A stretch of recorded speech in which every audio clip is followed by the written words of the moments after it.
Update naman po tayo mga kabombo dito ho sa nilulutong mga serye ho ng mga pagkilos, mga rally dyan sa may EDSA. Kasabay pa rin po ito ng February 25. Ito hong EDSA People Power Revolution Anniversary.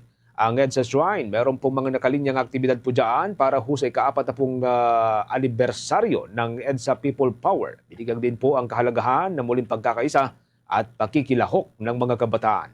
May update dyan si Bombo Beta Servito. Sa paggunita ng 40th anniversary ng EDSA People Power Revolution, nakasabay din ng Trillion Peso March, inaanyayahan ng EDSA Shrine ang mga Pilipino para sa serye ng kanilang mga aktibidad bilang pagpupugay sa pananampalataya at tapang na humubog sa ating bansa. Tinalakay ni EDSA Shrine Rector na si Reverend Father Jerome Ceciliano ang mga nakalinyang aktibidad para sa mga susunod na araw.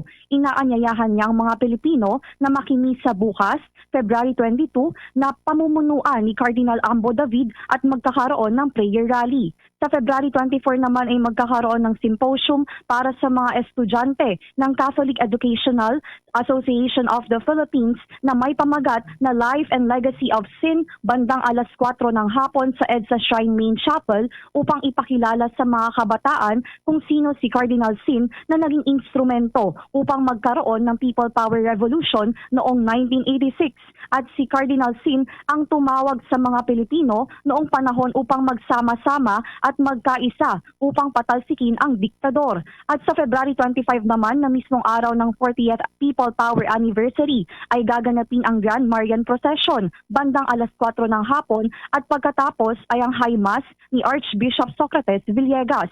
Kaugnay niyan, narito ang naging pahayag ni EDSA Shrine Rector Reverend Father Jerome Ceciliano. Tinapos natin yung Kumpilang Bayan. Mamayang gabi, may unveiling kami ng mural. And then sa bukas, February 22, gaganapin natin yung misa na pamumunuan ni Cardinal Ambo David. At after the Mass, magkakaroon tayo ng prayer rally. Kasama na din yung mga performances ng iba't ibang mga inanyayahan naming entertainers o kaya artists. February 24, magkakaroon ulit ng symposium. Ito naman ay para sa mga estudyante ng Catholic Educational Association of the Philippines. And then sa February 25, gaganapin dito yung Fiesta Mass ni Archbishop Socrates Villegas. Bago ng misa sa 6 o'clock ng gabi, magkakaroon tayo ng Marian Procession. And then may rally din po, pero yung rally ay gaganapin sa People Power Monument. Pero sila ay pupunta naman dito sa EDSA Shrine para magsama-sama sa pagdiriwang ng banal.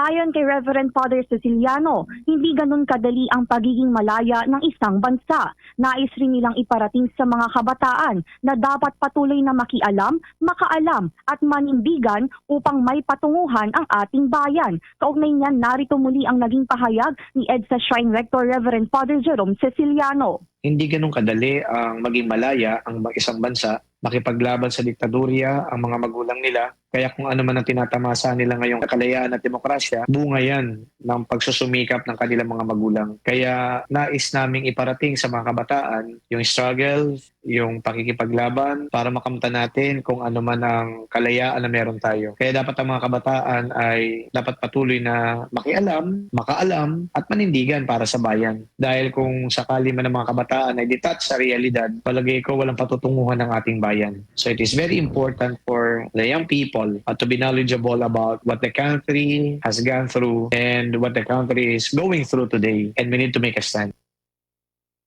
Dagdag pa ni Reverend Father Ceciliano, bukas sa lahat ang paggunita ng 40th anniversary ng EDSA People Power Revolution. Anya, peaceful ang 1986 People Power dahil mayroong pagkakaisa na sana ay matunghayan muli ngayong taon. Para sa Bombo Network News, ako po si Bombo Beta Servito, and this is Bombo Radio Philippines, the #1 and most trusted source of news and information. Basta Radio, Bombo!